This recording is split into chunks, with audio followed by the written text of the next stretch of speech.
Jadi saudara, saya tak mau cerita pasal ekonomi. Sebahagian kawan-kawan dah kita cerita. Ringgit,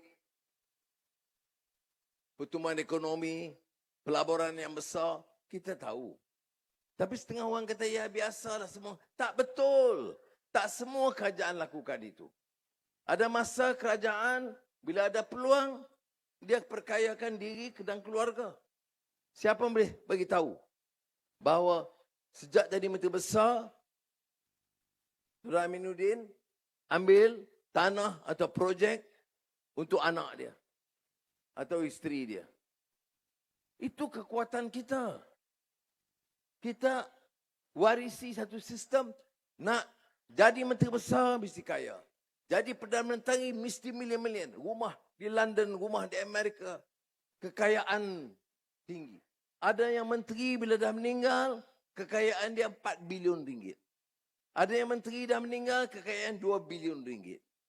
Tapi orang kata tak apalah, jadi menteri takkan tak kaya. Saya tak setuju. Saya bukan kata saya itu istimewa baiknya. Tetapi, apa dia contoh seorang pemimpin dan Melayu dan Islam yang baik?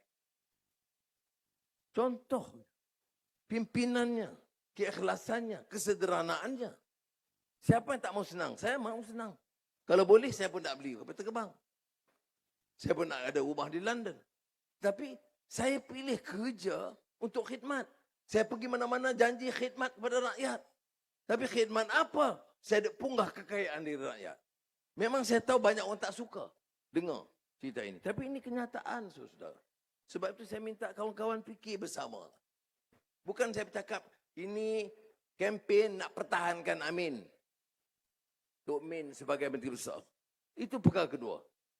Bukan masalah umpamanya nak kekalkan Pakatan Harapan. Tapi sebenarnya mesejnya, kita yakin ini yang terbaik bagi rakyat Negeri Sembilan.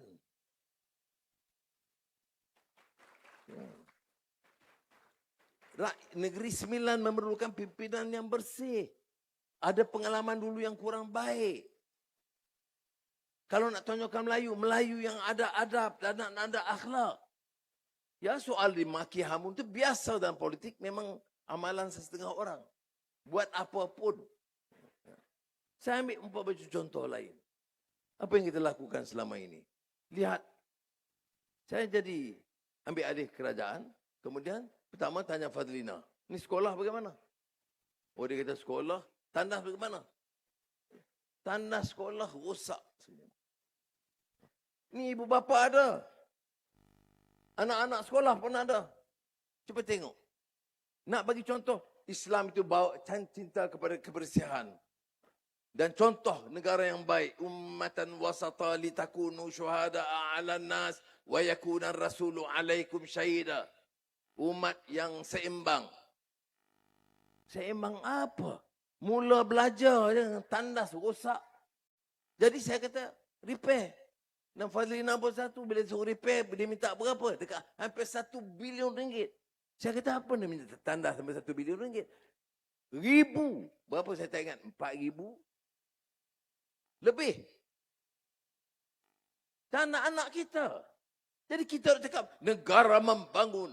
Hebat. Contoh bagi dunia. Kita ada data center, kita ada AI. Tandas anak kita, cucu kita, tak rosak. Sebab itu saya mula. Ada orang panggil saya Perdana Menteri Tandas. Saya tak peduli. Ingat saya terkesan. Saya tak peduli. Saya masih ingat. Apa? Waqalu salama tu ayat. Ada ditanya. Wa iza khatabahil mujahiluna qalu salama. Wa ibadur rahman. Quran. Wa ibadur rahman. Allazina yamshuna 'alal ardi hauna wa idza khatabahal mujahilun qalu salama. Kita ni siapa? Kita ni hamba. Hamba siapa? Hamba Tuhan. Ibadur Rahman. Ingat, kamu boleh jadi yang amat berhormat, tapi kamu siapa? Kamu boleh pakai paku banyak, bintang gemerlapan, tapi kamu itu Ibadur Rahman, hamba Tuhan. Sujud kepada Tuhan. Kamu itu hamba. kepada Tuhan, kamu ni hamba. Rendah, hina, hanya di depan Allah SWT. Tapi hamba Tuhan itu berjalan di muka bumi dengan yakin kerana dia tahu dia tidak gentar. Dia ada keyakinan buat yang betul, yang baik. Apakah kalau kita buat baik, semua dapat pujian, semua diterima? Tidak. Kerana ada orang kadang dia tak tahu.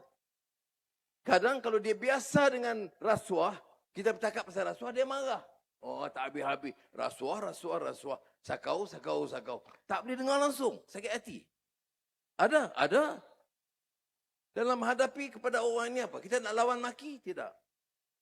Kita nak lawan bermusuh? Tidak. Apa jawab Quran itu? Qalu salama.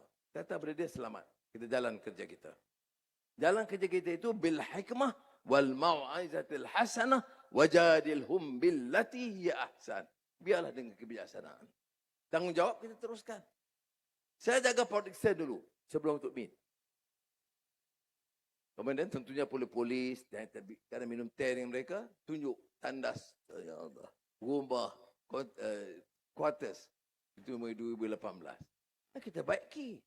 Baru saya tengok. Kemudian OCPD masa itu kan bagi tahu saya. OCPD sekarang dia OCPD Putrajaya. Dia kata, bukan di sininya production tu Sri. Banyak pejabat polis macam tu. Dan rumah-rumah polis tu. Okey, saya tunggu. Sebab tu saya masih ahli parlimen biasa. Bila jadi saya ada Perdana Menteri, ini pengalaman saya di production itu dan rumah polis di production itu mengingatkan saya. Apa yang saya buat? Kita luluskan peruntukan, baiki berperingkat ratusan juta setiap tahun. Dari production sampai ke Eskom. Eskom ni jaga sempadan. Polis yang jaga sempadan di Sabah. Yang jaga lawan lanun, lawan penceroboh, pengganas, langgar, yang ada kematian. Tapi keduduk rumah dia sangat buruk. Tak ada siapa peduli. Dia tak masuk surat khabar. Tak jadi undi pilihan raya. Undi memenangkan kita. Tapi kita dulu, bila Saifuddin Nasution bawa kepada saya, luluskan 60 juta supaya rumah itu lebih baik. Saya pergi Pulau Banggi. Tengok tentera dan polis. Kita luluskan peruntukan. Saudara, sekarang ini untuk tentera dan polis. Untuk tentera. Saya bukan nak kata ini urusan saya.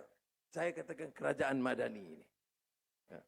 Saudara lihat 10 tahun, 15 tahun dulu dengan sekarang. Peruntukan yang digunakan oleh kejuruteraan. Apa dia panggil? Unit. Di Angkatan Pertahanan. Tentera. Untuk baiki ribuan rumah-rumah rosak dan rumah baru pasukan tentera. Keselamatan negara kita. Kita lakukan sudah. Jadi ini bukan janji. Ini pilihan raya ini bukan janji. Janji harapan itu ada. Tapi rekod pelaksanaan yang kita lakukan. Kita ingat. Saya tak mau kata Anwar datang Kuala Pilah sebab pilihan raya disebut ini. Tak. Tengok rekod. Banding tahun 2024 dengan 2020 dengan 2016. Jauh lebih besar. Dan kita kena sampaikan kadang-kadang polis boleh tak tahu semua. Dia ingat dia automatik. Tak. Banding 5 tahun dulu. Rumah kamu macam mana? Baiki. Tanggungjawab kita. Kena kita lihat. Dan mereka menyempurnakan tugas. Gaji. Pejabat awam. Saya ambil alih jawatan. Mesyuarat pertama. Di pejabat JPA. Saya, KSN, KPPA dan pegawai. Dia tanya, dudukkan gaji mana? Oh, dia kata kita sedang baru nak kaji. Saya kata, bila kenaikan yang terakhir? Kata dia, 12 tahun yang lalu. 12 tahun yang lalu naik gaji, lepas tu tak ada. Tapi penyewa awam ada masalah. Anak bertambah. Harga sewa rumah bertambah. Kos pengangkutan bertambah. Gaji 12 tahun tak naik. Kajian pun boleh dibuat. Maka sejak tahun 23, 1 tahun saya ambil masa untuk kaji dengan teliti cadangan awal. Saudara boleh tengok rekod. cadangan awal naik 7%. Saya kata alang-alang naik, biar naik betul. Bincang. Tapi katanya kalau naik betul, kos terlalu tinggi. Saya kata 12 tahun tak naik. Ya. Kita cakap soal Islam, soal Melayu. Ini Melayu majoriti. Tapi orang suka dengar. Oh, tolong Melayu. Keturunan Melayu. Perjuangan Melayu. Oh, happy. Tapi realitinya polis tu 90% Melayu. Gaji 12 tahun tak naik. Campur tahun itu dah masuk 13 tahun. Maka kita naikkan. Bukan 7%. Kenaikan tertinggi dalam sejarah gaji untuk pejabat awam. Ya. Baik. Berapa kos dia? Tahun pertama 2023 itu kos dia 15 bilion ringgit. Berikutnya 18 bilion ringgit tambahan. Tak apa. Itu kerja kita di Kementerian Keuangan, kita cari dana. Saya sebut perkara ini sebab sudah tahu. Pilihan raya ini bukan seronok. Bukan hanya sebagai satu pesta. Sudah kena tahu apa yang kita lakukan. Ya. Dan memang pesta ini, saudara sedang dengar ceramah orang maki kita pun sudah happy juga. Ini satu perangai. Dia masa pilihan raya yang paling teruk saya kena maki. Tapi tak apa. Saya ada tugas. Saya pilih untuk bersama dalam jawatan ini. Saya pasang surut dengan perjuangan kita dan keadilan dan Pakatan Harapan. Saya terima. Mudah tak mudah? Tanya ni, look, Mak Sabu. Amin. Bukan mudah. Kena terajang. Masuk lokap. Telanjang. Kena pukul. Apa? Penting bagi rakyat? Tak. Itu penting dan pengajaran bagi saya. Untuk apa itu semua? Sekarang saya dah tua. Ditakdirkan jadi Perdana Menteri.